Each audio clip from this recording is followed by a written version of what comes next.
Le couple présidentiel s'est déplacé dans la capitale de la région Bouigny pour expliquer à la population locale la nécessité d'honorer le devoir électoral et le devoir d'exprimer l'opinion par la voie des urnes. Ainsi, un meeting allant dans ce sens s'est tenu devant l'hôtel de ville de Majunga, et ce en présence d'une délégation gouvernementale représentée par le ministre de l'économie et de l'industrie et le ministre du commerce. Une foule immense composée essentiellement de jeunes est venue sur place pour ovationner le président de la Haute Autorité de la Transition, Andji Rajoelina, et son épouse.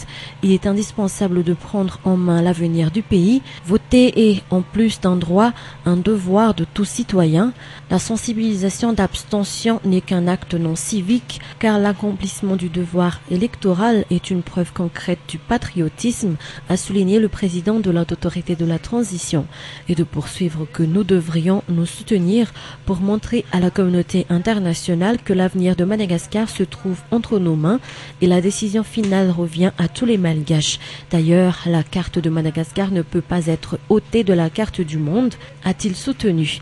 Dans la foulée, le président de la Haute Autorité de la Transition a tenu à préciser que ce projet de constitution de la 4e République met, entre autres, en exergue la décentralisation effective du pouvoir. Désormais, les chefs Fouktan devront prendre davantage de responsabilités. Ces derniers, en concert avec les conseillers municipaux, participeront à l'élaboration du budget de la commune. Par ailleurs, tous les chefs de région seront votés par la population de la région. Cette rencontre avec la population majungaise fut également l'occasion pour le couple présidentiel d'annoncer le lancement officiel de l'opération Tsenamur en Tsinzun Malagas dans cette localité. Ainsi, 8 points de vente seront ouverts à toute la population de la ville de Majunga à partir de ce mercredi 10 novembre. Hormis ce Tsenamur en Tsinzun Malagas, il a également été annoncé la construction de 10 000 nouveaux logements avec 2 chambres à coucher et un salon à bas prix dans le cadre du projet Chanmour.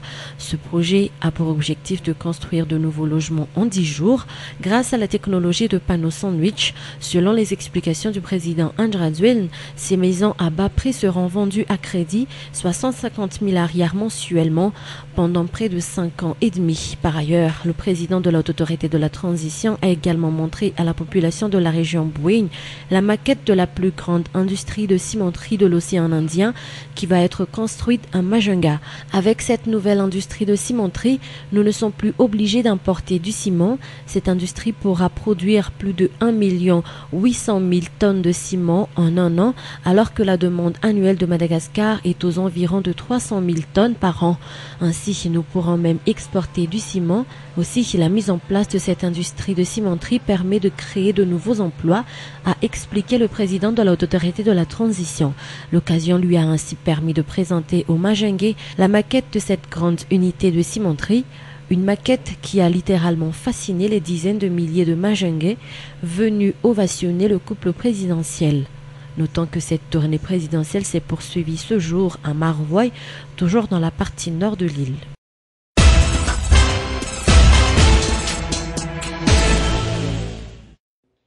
Les informations avancées par le KMF CNOE récemment, notamment sur les supposés bulletins uniques précochés en faveur du oui, qui ont été découverts à Muramang, n'ont pas été recoupés et ne font que troubler les préparatifs électoraux, ont souligné ce jour les responsables auprès de la CENI. Maître Eja Koutman a demandé dans son allocution que la lumière soit faite à ce sujet. Premièrement, effectivement, la KMF CNOE nous a contactés dans la soirée du jeudi 4 novembre 2010 pour demander une audience le lendemain sans avoir précisé le motif de leur demande. Il est à souligner que leur intervention sur TV+ est enregistrée bien avant cette demande d'audience. Deuxièmement, le samedi 6 novembre 2010, après notre point de presse, nous avons reçu de la KMF CNOE une doléance se rapportant à cette affaire avec surtout les spécimens des bulletins uniques soi-disant frauduleux que nous allons d'ailleurs transmettre à la justice, faisant suite à la plainte que nous avons déjà déposée. Troisièmement, un démenti sur cette affaire nous est envoyé par notre démembrement. la commission électorale de district de Muramang. Nous tenons ici à réitérer notre remarque à l'encontre de la KMF CNOE d'avoir divulgué avant investigation le contenu de ce dossier qui pourrait semer des troubles à l'ordre public. Actuellement, cette affaire est déjà entre les mains de la justice, a réitéré le président de la commission. Les membres au sein du démembrement de la CENI dans le district de Muramang, la CED, ont apporté leurs explications. Ils ont avancé qu'à aucun moment ils n'ont eu des informations relatives à cette affaire, comme quoi les bulletins uniques précochés ont été découverts dans leur circonscription.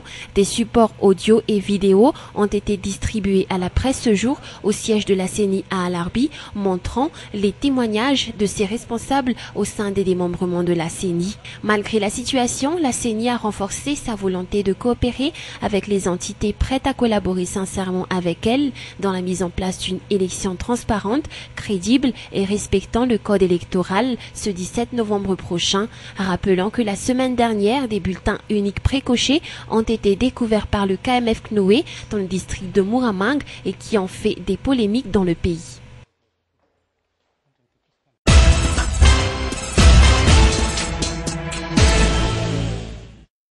Après quelques mois de silence radio, voilà que le syndicat des médecins fonctionnaires reprend le chemin des revendications, comme le font d'ailleurs depuis quelque temps certains corps.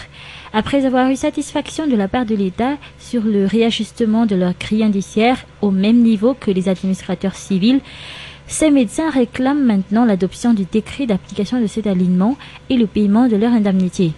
Le président national du syndicat a énoncé ce matin le contenu d'une déclaration élaborée après la réunion qu'ils ont eue vendredi dernier. Les médecins fonctionnaires lancent un ultimatum de 48 heures au ministère de tutelle pour donner une réponse favorable à leur requête. De son côté, le ministre de la Santé publique, Radonarson Pascal, a déclaré à la presse que l'État malagasy a déjà approuvé cet alignement, mais son application devra attendre l'année prochaine car il n'est prévu que dans la prochaine loi de finances 2011 et que le ministère de la Santé s'attelle actuellement à la réalisation des procédures y afférentes. Apparemment, cette revendication des médecins fonctionnaires ne devrait même pas avoir lieu, étant donné que le ministère leur a déjà avancé que cet alignement ainsi que les indemnités seront payées à partir du mois de janvier de l'année prochaine. En tout cas, le syndicat persiste dans son mouvement. La prochaine réunion de mercredi définira la suite des revendications s'ils n'obtiennent pas satisfaction.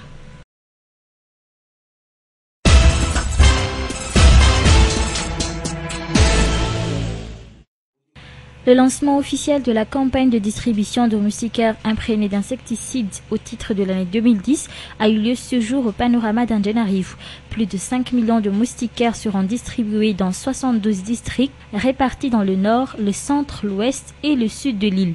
Quelques 13 millions de personnes sont ciblées par cette vaste action médicale.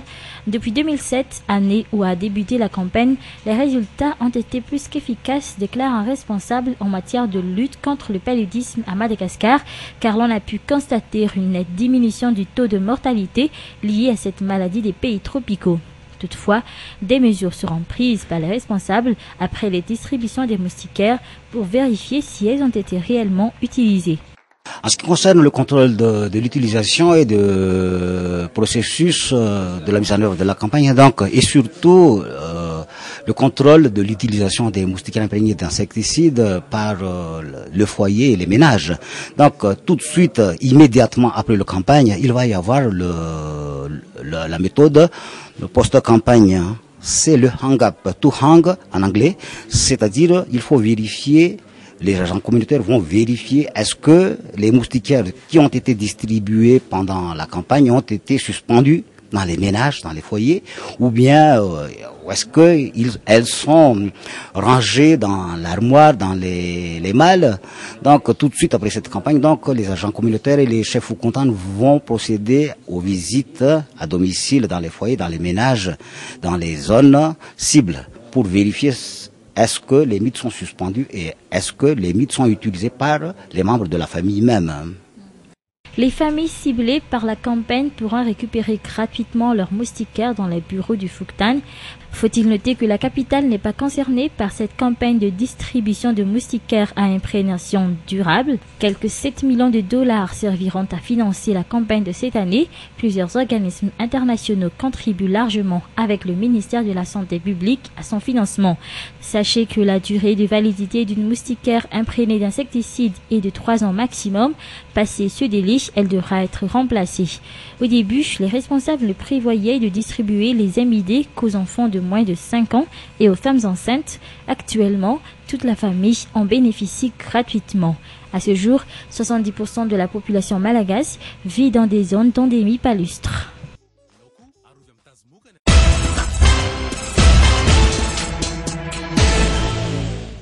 Les faits, moi qui fais la vibe avec mon mec, j'ai pas de temps à perdre dans des prises de tête. Pourquoi tu m'observes, pourquoi tu me regardes? Tu veux mon mec ou quoi? Je te mets en garde, on touche pas ça, on baisse les yeux. T'as cru que t'avais du style dans ton pot de pêche bleu? Mais meuf, j'ai le même, on a tous le même, car on va tous sur une chez H&M. Je sais que je suis pas une bombe platine, ni que je suis pas une blonde platine, je sais que tu veux pas que je t'écrase. Longtemps attendu par ses fans, Diams est de retour dans la grande île. Après l'île Maurice et la Réunion, Diams est arrivé ce jour à l'aéroport international d'Ivat pour donner un grand concert pour ses fans dans la grande île. On se disait qu'on était très heureux de revenir et voilà, on a un très bon souvenir du précédent concert. D'accord. Donc voilà, on est trop content d'être là. Ok, comment ça va se passer pour le mercredi prochain? Bah écoutez, ça devrait bien se passer dans le sens où on est là avec toute l'équipe, on a tout le matériel, on a tout ce qu'il faut pour donner un super concert. Donc vraiment, j'ai hâte de retrouver tout le monde.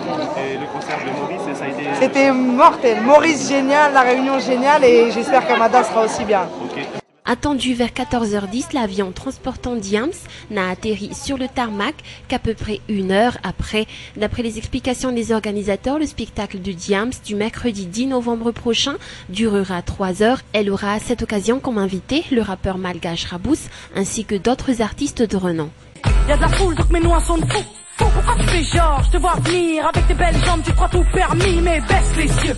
Trouve-toi un autre mec que c'est mieux, laisse tomber le mien sérieux. Rien que tu ris, rien que tu teases, rien que tu te prends pour Alicia Keys. Y'a trop de coquines, trop de balles, copines, de stars qui se la pètent entre copines. Trop de minettes qui veulent se faire remarquer, trop de fillettes qui font les belles à peine débarquer. Moi, je suis pas une bombe latine, ni une bombe platine, bitch.